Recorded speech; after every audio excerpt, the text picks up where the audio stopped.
Hello student, स्वागत है आप सभी लोगों का। बेटा मैग्नेटाइजेशन नहीं, हम लोग एनसीईआरटी की एक सीरीज़ कर रहे थे, ठीक है। वो बात मैं आपको पूरी कहानी बता देता हूँ। हम लोग एनसीईआरटी की एक सीरीज़ कर रहे थे, तुम्हें याद हो तो। उसमें मैं पहले लाइव आता था, साइड में दिखता था, है ना, और लाइव ही एनसीईआरटी की सीरीज़ को कराया करता था। अभी भी मैं आपको आगे भी ऐसे ही कराऊँगा, ठीक है। लेकिन कुछ टॉपिक्स हैं अभी, जैसे हम लोगों ने सोचा कि यार कुछ टॉपिक एक काम करते हैं, डिजिटल बोर्ड पे कराते हैं, बच्चों को तो ज़्यादा फील आएगी इसके अंदर, ठीक है। तो कुछ टॉपिक्स एनसीईआरटी की जो सीरीज चल रही है इसमें होता क्या है बेसिकली, इसमें होती है रीडिंग। किसके बेसिस पर? एनसीईआरटी की रीडिंग। किसके बेसिस पर? जो भी हम लोग एग्जाम देने जा रहे हैं। तो मैं तो आपको एक ओवरऑल बेसिस पे कराऊंगा कि यार एनसीईआरटी क्या बोलना चाह रही है, किस लेवल तक यहाँ पे बात करना चाह रही है। हम लोग डीप मीनिंग समझने का प्रयास करते हैं टॉपिक्स के अंदर। ओके स्टूडेंट, जैसे मान लीजिए कि भैया यहाँ पे टॉपिक था हमारा मैग्नेटाइजेशन एंड मैग्नेटिक इंटेंसिटी। बिल्कुल बेसिकली एनसीईआरटी से उठाया हुआ टॉपिक है। इनसे उठाया टॉपिक है, एनसीईआरटी ही मैंने उठा रखी है यहाँ पे। दिस इज पेज नंबर 189 यहाँ के इसके अकॉर्डिंग फ्रॉम द एनसीईआरटी, ठीक है। सो यहाँ पे मैं अब आपको इसको पढ़ूंगा बेटा और समझने का प्रयास करेंगे हम लोग कि आखिर ये क्या हमें बोलना चाह रहे हैं। तो पहली बात, the earth abounds with a bewildering variety of elements and compounds. So obvious बात है कि भाई अर्थ के अंदर बहुत तरह के कंपाउंड और एलिमेंट्स होते हैं। In addition, we have been synthesizing new alloys, compounds, and even elements. Okay, or one would like to classify the magnetic properties of these substances in the present section, and we defined and explained certain terms which will help us to carry out this exercise.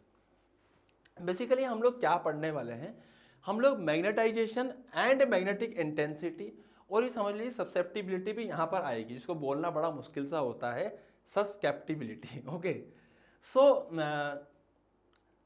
यहाँ पे क्या बोला गया है बेटा, अभी तक तो एनसीईआरटी ने कुछ खास बात यहाँ नहीं बोली, सिर्फ इतना बोला है कि अर्थ के अंदर हमारे वेराइटी ऑफ एलिमेंट्स हैं और साथ ही साथ उसके अंदर हम लोग नए नए एलॉयज भी सिंथेसाइज करते जा रहे हैं। Getting my point? और देखते हैं। So we have seen that a circulating electron in an atom has a magnetic moment. अब यार देखो होता क्या है ना कि मैग्नेटिक इफेक्ट ऑफ करंट नाम के इस चैप्टर में हमने क्या सीखा है। मैग्नेटिक इफेक्ट ऑफ करंट या फिर मैग्नेटिक इफेक्ट ऑफ चार्ज या magnetic effect of moving charge and magnets. इस चैप्टर में हम लोग बेसिकली क्या समझते हैं कि किसी भी चार्ज के मूव करने की वजह से मैग्नेटिक फील्ड जनरेट होती है, ठीक है। तो इसने भी यही बात बोली कि we have seen that circulating electron in an atom has a magnetic moment. So basically कोई भी सर्कुलेटिंग इलेक्ट्रॉन क्या करता है, उसके पास एक मैग्नेटिक मोमेंट होता है। Okay, so in a bulk material these moments add up vectorially and they can give a net magnetic moment. अब बात क्या हो रही है बेटा, which is non zero. So it may be possible कि बहुत सारे मैग्नेटिक मोमेंट्स जुड़ जुड़ के एक नेट मैग्नेटिक मोमेंट दे दे। भाई सीधी सी बात है, अगर मैं इसको बहुत सिंपल तरीके से समझूं, जैसे मान लीजिए कि भैया 1 सेकेंड, जैसे मान लीजिए कि हम लोग क्या कह रहे हैं, यहाँ पे कोई इलेक्ट्रॉन है, वो ऐसे ऐसे घूम रहा है। अब किसी एक मटेरियल में बहुत सारे इलेक्ट्रॉन है, क्या है, बहुत सारे इलेक्ट्रॉन जो घूम रहा है। अब होते ही ऑब्वियस बात है, मटेरियल में इलेक्ट्रॉन तो होंगे ही है ना, जितने ज़्यादा एटम होंगे उतने उसी हिसाब से इलेक्ट्रॉन्स भी होंगे। सो वो लोग घूम रहे हैं, तो उन सबकी वजह से क्या आता है, एक मैग्नेटिक मोमेंट आता है, और सबके मैग्नेटिक मोमेंट्स एड अप हो जाते हैं, तो वो सब नॉन जीरो होते हैं बेसिकली। क्या होता है, non zero. So we defined magnetization M. तो बेटा यहाँ पे वो डिफाइन कर रहे हैं, और कैसे डिफाइन कर रहे हैं हमें एनसीईआरटी के अकॉर्डिंग समझना है। एनसीईआरटी जो है ना बहुत ही डीप किताब है, इसको बहुत ध्यान से समझना होता है। So we defined magnetization M of a sample to be equal to its net magnetic moment per unit volume. तो होता क्या है बेसिकली बेटा, मैग्नेटाइजेशन, अगर मैं मैग्नेटाइजेशन की बात करूं which is M, so M क्या होता है, नेट मैग्नेटिक मोमेंट, मतलब सबका जोड़ दिया डिवाइडेड बाय टोटल अपने क्या करा, वॉल्यूम से डिवाइड कर दिया। भाई जैसे मान लीजिए कि भैया ये पेन है, अब इस पेन में कुछ मैग्नेटिक मोमेंट होगा, तो जितनों का भी होगा सबका जोड़ दिया, divide by total volume of the pen कर दिया, उससे मेरा क्या आ गया, मैग्नेटाइजेशन आ गया। Getting my point students? So इस प्रकार से हम लोग मैग्नेटाइजेशन समझते हैं। और भी देखते हैं धीरे धीरे इसमें क्या बोला जा रहा है। So M is a vector with dimensional L inverse A. So M क्या है, पहली बात तो वेक्टर है ना, is measured a unit of ampere metre inverse. Okay, dimension है इसके L इनवर्स A, एंड इसका जो यूनिट है वो क्या है बेटा A और metre inverse. Okay, consider a long solenoid of n turns per unit length and carrying a current I, the magnetic field in the interior of the solenoid was shown to be given by। अब समझते हैं इसको इन्होंने क्या बोला है बेटा, 1 second. यहाँ क्या बोला है, consider a long solenoid of n turns. हमारे पास एक लॉन्ग सोलेनोइड इसमें n टर्न्स है, कहाँ गया, हाँ पर यूनिट लेंथ, ठीक है, n turns per unit length and carrying a current, उसको स्मॉल n से हम लोग डिनोट करते हैं, है ना, इसको स्मॉल n से क्या करते हैं बेटा, डिनोट करते हैं। Current I, the magnetic field in the interior solenoid was shown to given by, अब होता कितना है वो आप इसमें भी देख लेंगे, बट वो हमें पता है कि म्यू नॉट NI होता है, ठीक है, तो वो हम लोग पहले से जानते हैं कि भैया म्यू नॉट NI होता है, where n is the number of turns per unit length. Okay, so इन्होंने इस चीज़ को कंसिडर करने के लिए बोला है। अब क्यों बोला है इसको हम समझेंगे। सो एनसीईआरटी ने ऐसा क्यों बोला है उसको हम समझने का प्रयास करते हैं, क्योंकि ये बहुत ही तरीके से, पता है ये जो टॉपिक है ना, ये अच्छे अच्छे बच्चों को समझ में नहीं आता। आपको एनसीईआरटी ढंग से पढ़ोगे तो आपको समझ में आ जाएगा ये चीज़, इसलिए बहुत तरीके से इसको समझना है हम लोगों को। तो तरीके से समझना हम क्या करेंगे बेटा, ये हम जानते हैं कि ये मैग्नेटिक फील्ड होती है म्यू नॉट NI, जो हमने पिछले चैप्टर में पढ़ी थी, ठीक है, लॉन्ग सोलेनोइड के लिए पढ़ी थी।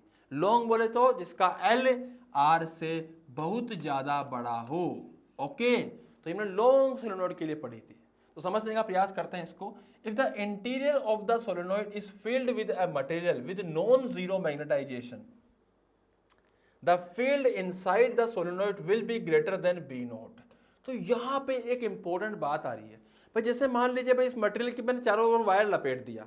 अब जब मैंने वायर लपेटा तो बेटा उसमें वायर में कुछ करंट दौड़ा, उस करंट की दौड़ने की वजह से क्या हुआ कि कुछ मैग्नेटिक फील्ड आई, उसकी वैल्यू आनी चाहिए थी म्यू नॉट NI, पर वो कुछ बड़ी आ गई म्यू नॉट NI से। तो समझा कि यार इसमें एक्चुअली ऐसा हो क्या रहा है, ये बड़ी कैसे आ गई।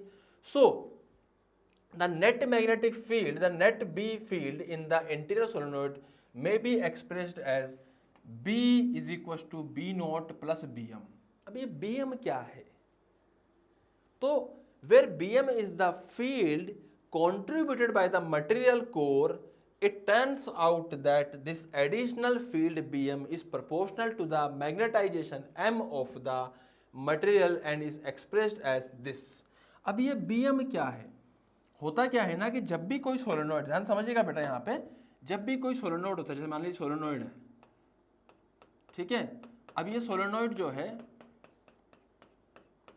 इसमें मैंने क्या करा, सबसे पहले इसमें वायर लपेटता हूँ, ठीक है, तो मैंने यहाँ पे ये वायर ले लिया है, ये वायर लगा दिया यहाँ पे, ठीक है, इसमें कुछ करंट दौड़ रहा है, इसमें कुछ करंट दौड़ेगा तो मैग्नेटिक फील्ड आएगी mu naught NI, mu naught NI आनी चाहिए, लेकिन अंदर मटेरियल भी है, उस मटेरियल की वजह से या उस मटेरियल के अंदर ये समझ लीजिए उसकी वजह से कुछ मैग्नेटिक फील्ड होगी, जिसको मैं बोल सकता हूँ BM बराबर mu naught into M, where M is the, हम लोग क्या बोलेंगे, magnetization. And what is magnetization, it is basically net magnetic field by volume. Okay, so where मतलब magnetic moment by volume, net magnetic moment by volume.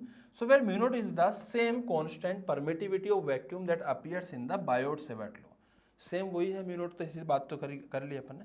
So it is convenient to introduce another vector field H called magnetic intensity which is defined as H बराबर this item।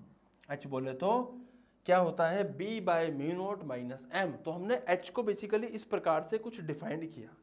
अभी क्या किया है इसको समझने का और प्रयास करते हैं, पर मुझे ये समझ में आया कि जो सोलेनोइड है उसके अंदर ये होनी चाहिए थी, लेकिन टोटल ये निकली। फिर पता लगा कि अंदर सॉफ्ट आयरन कोर का मटेरियल है, तो उसकी वजह से बेसिकली ये आई, तो ये कितनी आई, वो आती है mu naught into capital M, ठीक है। तो उसको हम लोगों ने क्या करा कि आगे हमने एक और फैक्टर को इंट्रोड्यूस किया जिसका नाम था मैग्नेटिक इंटेंसिटी, और उसकी वैल्यू रखी B by mu naught minus M। अब क्या है समझते हैं इसको। तो इसके लिए मैं बोर्ड का ये बंद करता हूं और यहां से थोड़ा सा आगे बढ़ता हूं, और यहाँ पे थोड़ा सा इसको मैं कोशिश करता हूँ जूम इन करने की, नहीं जूम आउट करने की। एक काम कीजिए, इतना ही कर लेते हैं, अभी तो छोड़ो, चलेगा, चलो बड़ा ही रख लेते हैं, तुमको दिखाएगा नहीं वरना, है ना, चलो बड़ा ही रख लेते हैं। ओके, तो बेटा यहाँ पे मैंने क्या बोला आपको कि ये हमारा H आ गया। सो साहब ये H आ चुका है। अब मैं क्या करूंगा ना, आपको यहीं पे समझा देता हूँ, 1 सेकेंड। हाँ जी, तो ये हमारा क्या आ चुका है, पहली बात तो ये h आ चुका है। अब मैं आपसे क्या बोल रहा हूँ बेटा कि अगर ये h है, where h has the dimension as m and is measured in unit of the, अब h का डायमेंशन भी m के बराबर ही होगा, क्योंकि कोई भी डायमेंशन अगर ऐड होते हैं या सब्ट्रैक्ट होते हैं तभी हो सकते हैं जब वो सेम डायमेंशंस के हो। लेंथ में कभी हम लोग है ना, लेंथ के अंदर कभी केजी को नहीं जोड़ सकते हैं, मतलब लेंथ में कभी हम मास को नहीं जोड़ सकते और मास में कभी हम टाइम को नहीं जोड़ सकते हैं। तो सिंपल सी बात है कि भैया h का डायमेंशन भी वही होगा जो m का डायमेंशन है। इसका मतलब बेसिकली ये भी एम्पियर मीटर इनवर्स ही होगा। As a total magnetic field is written as this.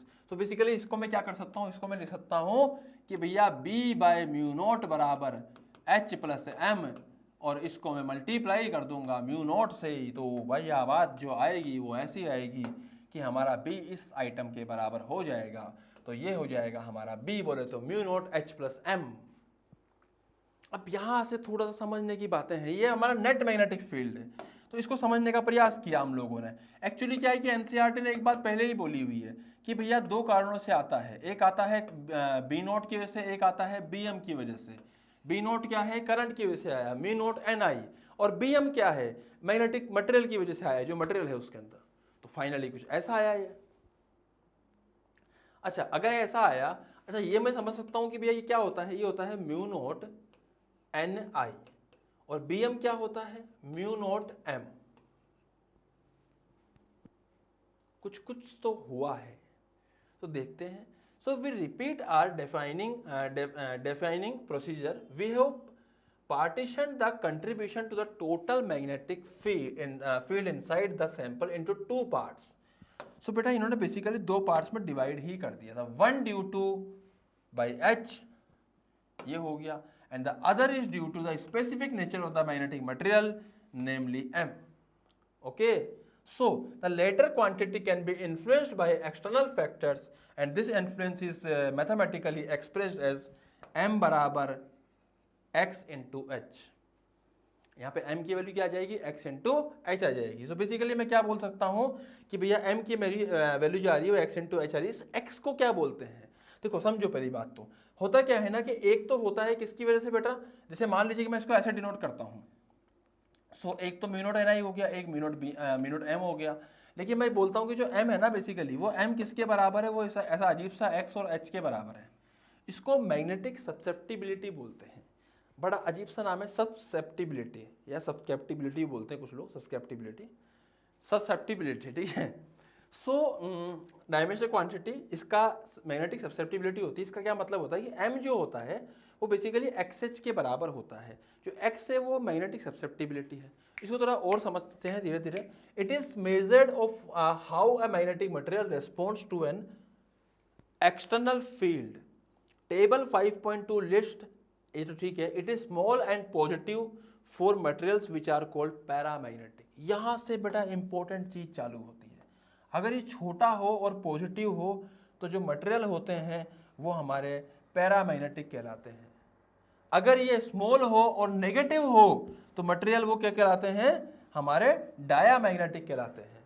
But in the latter case m and h are opposite in direction from equation we obtained this equation।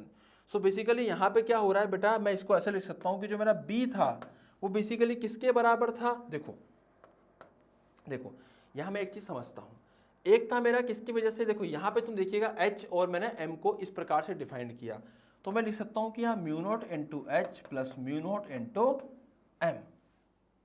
Okay, और H M को कैसे लिख दिया बेटा, मैंने M को x H लिख दिया।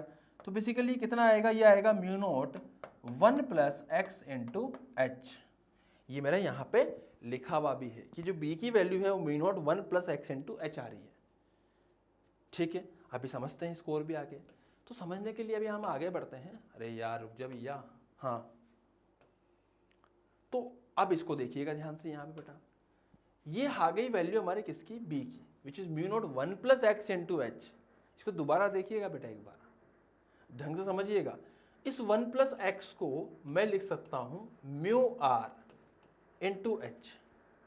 ये जो म्यू आर होता है ये होती है हमारी 1 प्लस अजीब से एक्स की वैल्यू, और इसी को बोलते हैं हम लोग क्या, मैग्नेटिक सब्सेप्टिबिलिटी एक्स को तो, और म्यू आर होता है relative permeability. relative permeability. So where mu r is 1 plus x, it is dimensionless quantity called the relative magnetic permeability of the substance. It is the analog of the dielectric constant in the electrostatics. जैसे याद है dielectric constant हुआ करता था, वहाँ पे हम लोग बोलते थे कि भैया 1/4 pi epsilon naught into epsilon R होगा। तो यहाँ पे क्या होता है, म्यू नॉट की जगह म्यू आ जाता है और बेसिकली म्यू क्या होता है, म्यू इंटू म्यू आर होता है। आई मेरी बात समझ में बेटा? So the magnetic permeability of the substance is mu and it has the dimension and units as mu naught. Okay student, so मैं यहाँ पे क्या लिखूंगा, म्यू बराबर म्यू नॉट 1 प्लस एक्स, ये मेरी वैल्यू आ जाएगी म्यू की। Getting my point? So mu की वैल्यू कितनी हो जाएगी, म्यू नॉट 1 प्लस एक्स हो जाएगी। The three quantities x, mu r and mu are interrelated and only one of them is independent. Given one, the other two may be easily determined. So यहाँ पे बेटा हम लोगों ने 3-4 चीज़ें define करी। थोड़ा सा क्या होता है, मैग्नेटिक सब्सेप्टिबिलिटी, मैग्नेटिक इंटेंसिटी और मैग्नेटाइजेशन, ये थोड़े से क्या है कन्फ्यूजन टर्म्स लगते हैं बच्चों को।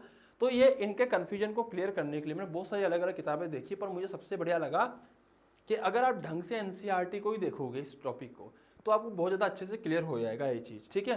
तो जैसे यहाँ पे टेबल वेबल दे रखी है, अब ये सब चीज़ें तुम लोग रटते रहना, मैं आपको नहीं रटाने वाला हूँ। मैग्नेटिक प्रॉपर्टीज ऑफ मटेरियल, ये मैं आपको अभी नहीं करा रहा हूँ, टेंशन मत लीजिए, ठीक है, इतना लंबा नहीं जाएगा। लेकिन magnetic material properties of material मैं आपको आगे करवाऊँगा। लेकिन एक बात ध्यान रखिएगा बेटा, ये बोर्ड के सिलेबस से हट गया है, ठीक है। तो हालांकि बोर्ड के सिलेबस में तो नहीं है, बट पढ़ना तो पड़ेगा नीट वीट के लिए, जेईई मेंस वगैरह के लिए। तो इस साल हटा है, मतलब सिर्फ 21 के लिए, बाकी तो रहेगा, ऐसा नहीं हमेशा के लिए हट गया। तो इसको एक बार आप पढ़िएगा और इसको दोबारा से ध्यान से पढ़िएगा। जरा सा भी डाउट आई आप कमेंट बॉक्स में आके जरूर पूछिएगा। धन्यवाद, मिलते रहेंगे नए नए वीडियोस में। Thank you.